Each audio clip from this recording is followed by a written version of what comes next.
Assalamualaikum warahmatullahi wabarakatuh. Soli dan soliha, ayah dan bunda yang mungkin di rumah, kembali lagi dengan acara podcast kita SD Musang Pencerah. Baik, hari ini bertemu dengan saya sebagai host pada acara kali ini, Ustazah Intan Yulia Putri. Mungkin Soli dan soliha di rumah yang di kelas 2 Al-Malik sudah tidak asing lagi ya dengan Ustazah, karena Ustazah kebetulan sebagai wali kelas di kelas 2 Al-Malik. Baik, pada hari ini kita kedatangan tamu spesial, tamu istimewa, yaitu salah satu wali murid. Beliau adalah salah satu wali murid dari kelas 3 As-Salam. Langsung saja ke Bunda. Assalamualaikum warahmatullahi wabarakatuh, Bunda. Waalaikumsalam warahmatullahi wabarakatuh, Ustazah. Bunda ini merupakan salah satu dari wali murid di SD Musang Pencerah, bundanya Nazan, Muhammad Nazan Pasha. Mungkin Soli dan Soliha, teman satu kelasnya Nazan sudah tidak asing lagi ya bunda juga, karena mungkin di sekolah sudah sering ketemu ya bunda ya. Gimana kabarnya bunda? Alhamdulillah sehat. Sehat walafiat. Insya Allah ya, semuanya insya Allah mudah-mudahan sehat juga ya. Amin ya robbal alamin. Nah, sekarang kita akan berbincang-bincang santai nih dengan Bunda yang kebetulan berprofesi sebagai salah satu tenaga medis. Apa itu? Karena kita temanya hari ini adalah menjaga kesehatan anak di masa pandemi. Nah, berarti profesi Bunda ada yang tahu, Solih dan Solihah? Apa ya Bunda? Monggo, Bunda adalah salah satu dari tenaga medis, yaitu dokter ya Bunda. Ya, insya Allah, alhamdulillah. Silakan Bunda perkenalan mungkin. Assalamualaikum warahmatullahi wabarakatuh. Waalaikumsalam warahmatullahi wabarakatuh. Alhamdulillah, pada kesempatan ini, alhamdulillah saya diundang ya oleh pihak sekolah untuk memberikan ulasan pengarahan tentang prokes ya, tentang betul. Prokes di masa pandemi ini. Perkenalkan, nama saya Dr. Emma Ratnapuri. Saya berprofesi sebagai dokter di klinik Altea. Sudah tidak asing lagi ya, yang ya di Bantul ya, almarhum Dr. Muhartono, spesialis patologi anatomi di klinik Gria Medica, dan alhamdulillah di rumah sendiri ya. Kebetulan pada tema sekarang ini tentang apa ya Bunda? Menjaga kesehatan menjaga anak, kesehatan Bunda, seputar pandemi. Oke. Sebenarnya yang harus kita jaga pada masa pandemi ini, satu, lingkungan ya, lingkungan sekitar yang biasa anak tempat bermainnya di mana, khususnya di rumah ya Bunda ya. Sirkulasi yang terjaga, sirkulasi, jangan, kalau misalnya rumah itu jangan terlalu pengap ya, pengap semuanya, ditutup jendela. Justru udara lembab itu tempat gampang sarangnya kuman lembab ya. Ya, terutama COVID ini, dan salah satu yang sangat familiar adalah TBC. Oh, TBC itu ya juga menyerangnya hampir sama dengan corona ini ya Bunda? Betul. Kebetulan yang membedakan yang corona itu adalah virus. Kalau virus itu sifatnya cepat, saat itu juga langsung menimbulkan gejala. Misalnya seperti COVID ini, sesak napas. Yang lebih kita kenal adalah anosmia. Anosmia itu apa? Tidak membau ya. Ceritanya tidak membau, sesak napas. Terus biasanya disertai dengan suhu demam yang tinggi. Iya, betul. Pada masa cepat. Bedanya dengan TBC, kalau misalnya TBC itu kan penyebabnya bakteri. Kalau namanya bakteri itu perlahan, tetapi pasti. Dan biasanya kalau namanya bakteri itu pas di saat beliau itu bergejala langsung berat. Itu namanya apalagi TBC. sudah punya penyakit bawaan sebelumnya. Betul. Ya, Bunda. Itu bisa cepat terjangkitnya. Bisa lebih memperberat daripada gejala itu penyakit itu. Misalnya seperti COVID ya. Sebenarnya kalau misalnya COVID itu jangan takut ya. Seolah seperti momok yang sangat mengerikan dan merupakan aib ya biasanya. Ya, betul. Ditakuti semua, padahal nggak seperti itu Bunda ya. Siapa juga yang mau sakit ya, intinya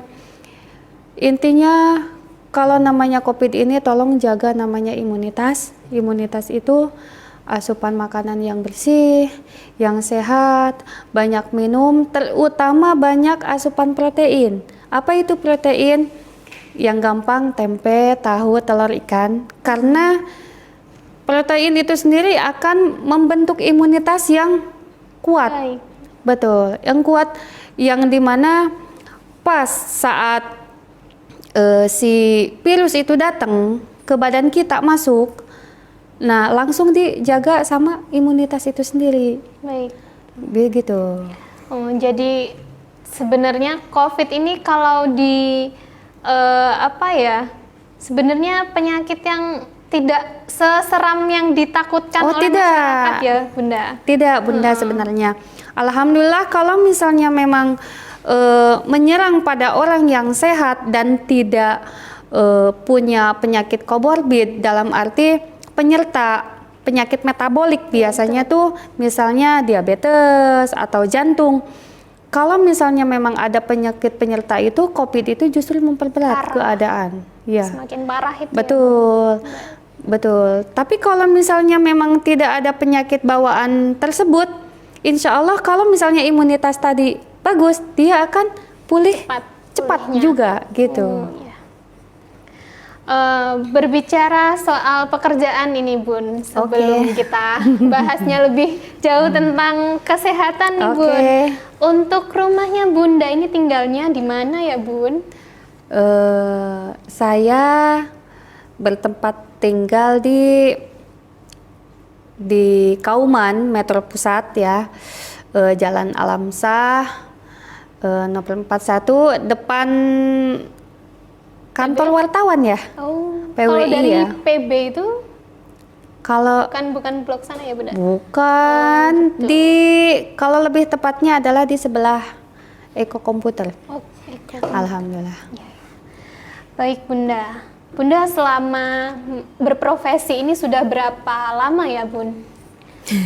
Menjadi seorang dokter, apalagi ini bisa dikatakan Bunda ini sebagai wanita karir ya Bunda. Alhamdulillah. Bagaimana suka dan dukanya menjadi seorang ibu sekaligus berprofesi sebagai seorang dokter. Ini sudah berapa lama Bunda? Alhamdulillah saya berprofesi sebagai seorang dokter sudah 9 tahun ya Bunda. Jadi lama lumayan ya, cukup lama. Suka dukanya banyak ya Bun. Intinya kalau menjadi nakes itu mau khususnya saya ya, perawat juga sebenarnya sama, tidak jauh seperti saya, tetapi yang membedakan adalah dalam segi tanggung jawabnya lebih penuh daripada para medis, ya gitu. Harus siap dengan waktu terutama waktu ya. Jadi sangat benar-benar menyita waktu lah. Begitu. Baik, ini kan mungkin kalau Solihah yang di rumah mungkin punya cita-cita nih. Cita-citanya mulia loh, seorang dokter itu bisa membantu orang yang sakit, betul ya Bunda? Insya mungkin Allah. Banyak Solihah yang nanti cita-citanya ingin menjadi dokter. Apa nih Bun yang harus dipersiapkan dari sejak kecil? Bagaimana menurut Bunda? Sebenarnya insya Allah ya, jadi dokter itu tidak terlalu susah ya. Yang penting satu, punya niat yang kuat ya. Kedua, rajin. Ketiga, insya Allah jangan lupa sholat ya, terutama. Ikhtiar ya Bu. Ikhtiar betul. Insya Allah. Jangan lupa yang pertama kunci utamanya. Iya. Bunda ini kan Kakak Nazan sudah di kelas 3 ya. Mungkin Betul. ada cita-citanya dari Kak Nazan sendiri sudah tersampaikan belum? Sudah dibicarakan belum dengan Bunda ini? Apakah nantinya ingin menjadi seperti ibu dan ayahnya? Kebetulan ayahnya juga berprofesi sama dengan Bunda ya? Iya, Kalau insya nggak Allah. salah. Oh iya, alhamdulillah. Bagaimana Bunda? Kalau saya sih ya, alhamdulillah tidak memaksakan ya ke anak sendiri bahwa kamu harus jadi dokter seperti mama dan papa, tidak ya. Tergantung beliau yang disukainya, hanya mengarahkan kalau misalnya memang jadi dokter seperti ini deh, kalau misalnya kamu pengen jadi seperti ini resikonya. Itu semuanya tergantung pada Anak kembali lagi ke fasa anak. itu sendiri gitu. Jadi tidak memaksakan gitu. Tetapi beliau melihat cara kerja ibu bapaknya itu seperti apa, membuat beliau juga pernah geleng-geleng kepala. Nazannya. Iya betul. Saking Karena sibuk mungkin ya. sibuk, betul. Iya, betul. Ya gitu. Begitu. Baik. Ini Bun, selama menjadi dokter kira-kira nih Bun, pertanyaan pertama. Pernah menangani pasien anak kecil dan penyakitnya itu seperti apa Bun? Rasanya bagaimana? Apakah pernah penyakitnya itu yang benar-benar serius? Alhamdulillah ya, selama saya jadi dokter sering menangani pasien anak kecil, bayi. Biasanya anak kecil itu dengan berpenyakit gangguan digestif ya, gangguan digestif yaitu gangguan pencernaan. Misalnya kolik abdomen itu sakit yang sangat hebat di perut ya. Kan kita tidak tahu yang disebut anak kecil, mama ini sakit perut, kan kita tidak tahu ya. Yeah. Tetapi setidaknya dari melihat pasien itu sendiri menangis begini, oh berarti memang digestif. Terus datang dengan berkeluhan ISPA. ISPA itu infeksi saluran pernapasan akut. Tiba-tiba Dan anak kecil ya Bunda? ya betul. Tiba-tiba sesak napas. Pas dilihat, pas diperiksa, ternyata wheezing positif. Apa itu wheezing positif? Itu adalah asma yang hebat. Berarti kan otomatis saat itu juga harus sito nebulizer gitu di tempat. Nah kemudian pernah dengan penyakit, ya Allah, banyak ya, dengan paru-paru, plek paru-paru katanya, paru-paru basah katanya, itu yang disebut TBC itu tadi. Biasanya kalau pada anak kecil yang namanya TBC itu biasanya tertular dengan keadaan yang terdekat, misalnya apa dari ibunya, Bisa atau faktor turunan berarti ya Bunda? Kalau paru-paru itu masuknya ke tidak, turunan kalau atau bukan? bukan. Kalau namanya paru-paru insya Allah bukan ya, karena bukan Virus. penyakit metabolik itu tadi. Kalau namanya penyakit metabolik seperti jantung, diabetes itu betul. Itu namanya Bisa keturunan. genetik ya. Tetapi kalau TBC tidak Bunda. Bunda tidak, ya itu tadi sirkulasi tolong dijaga. Iya, kembali lagi ke kebersihan ya, kebersihan, Bunda. kebersihan terutama itu penting. kebersihan lingkungan, terutama di rumah ya gitu. Sirkulasi yang tolong dijaga gitu Nah, aja. mengenai pandemi nih Bun, untuk masa-masa pandemi ini, kira-kira tips yang sebaiknya dilakukan, apalagi untuk anak-anak belajar daring atau mungkin nanti kan ada simulasi nih Bun, anak-anak sudah mulai tatap muka mungkin nantinya, yang perlu tips-tips yang harus mereka kita sebagai guru juga yang harus mereka berikan kepada mereka ini seperti apa Bun? Terutama kalau pada saat pandemi ini tolong jaga prokes saja. Prokes, protokol kesehatan, misalnya bermasker, terus cuci tangan, terus yang paling penting tolong makanan juga dijaga. Terus kalau bisa, kalau boleh jangan terlalu berkerumun ya, yang Iya. antar itu terlalu dekat Apalagi gitu. anak-anak ini kan biasanya suka waktunya bermain ya Bunda. Iya, itu aja sebenarnya. berkerumun. Tidak terlalu sulit insya Allah. Kalau untuk masalah cuci tangan ini Bun, ada yang menggunakan hand sanitizer atau dengan sabun. Ini kira-kira yang bagusnya itu sebenarnya memakai sabun atau dengan hand sanitizer sudah cukup Bun? Kalau itu lebih baik itu sebenarnya pakai sabun ya, dan air mengalir itu lebih bagus lah, Higienis. lebih akurat ya. Tapi kalau misalnya sanitizer sebenarnya boleh juga, cuman kan di situ ada apa namanya, bahan-bahan misalnya seperti alkohol dan lain sebagainya. Kita kan tidak tahu ya, langsung makan begitu saja Iya, tiba-tiba termakan juga itu gitu. Itu kan Iya. tidak bagus untuk badan kita gitu loh. Maksudnya Iya, itu aja. betul. Nah, untuk Soli dan Soliha tidak cuman nanti kita pas belajar di sekolah itu penggunaan cuci tangan, hand sanitizer, menggunakan masker, tidak hanya saat masuk ke sekolah saja menggunakannya. Betul. Nanti di rumah juga harus menggunakan protokol kesehatan itu juga ya Bunda. Iya, insya Allah. Untuk masalah masker nih Bun, kan masker ada bermacam-macam. Betul. Ada yang menggunakan kain, terbuat dari kain, atau yang biasa sekali pakai. Nah, Iya. itu sebenarnya bagusnya bagaimana Bun penggunaannya? Kalau untuk lebih baik ya harus yang fleksibel. Maksudnya yang sekali pakai ya. Karena di situ juga bisa menyaring karbon-karbon yang memang tidak bagus, misalnya seperti debu. Kita kan tidak tahu yang disebut ruangan terbuka tiba-tiba terhisap begitu saja.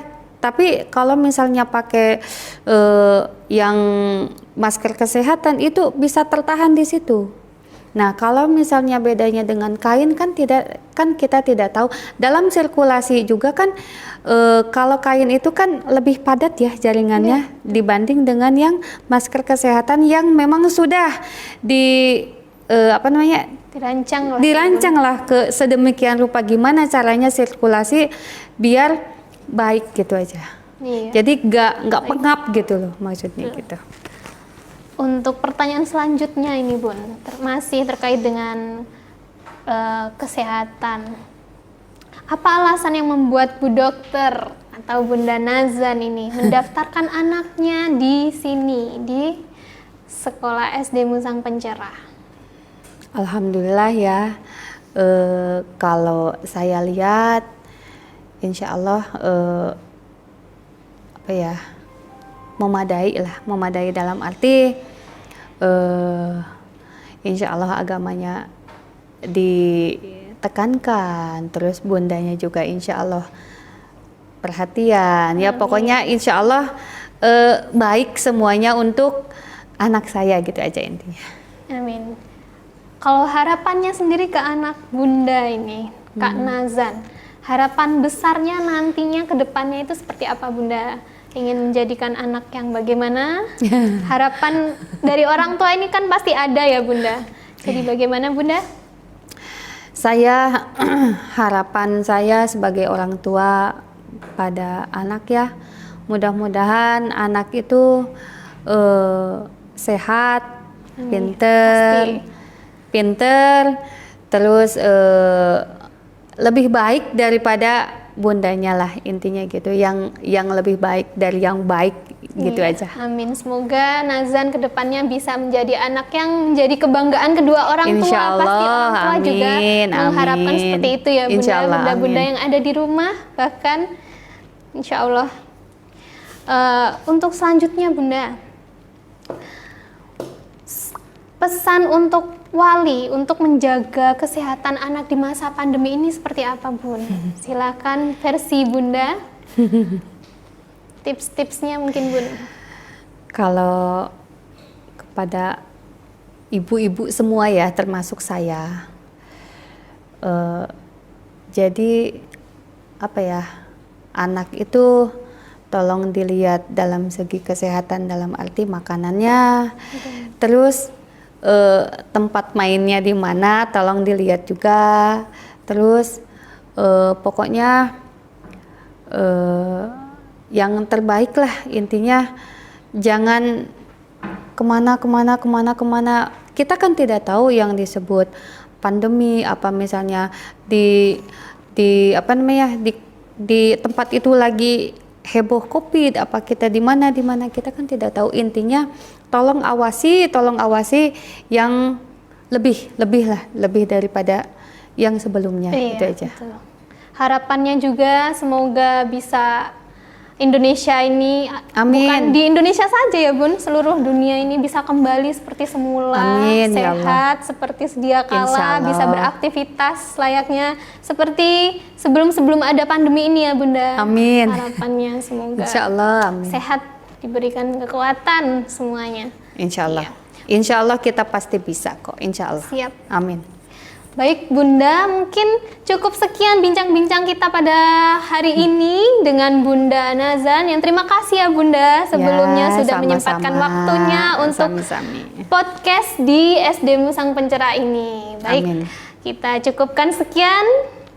Sampai jumpa di lain kesempatan bersama Ustazah Intan. Kita tutup acara ini. Wassalamualaikum warahmatullahi wabarakatuh. Waalaikumsalam.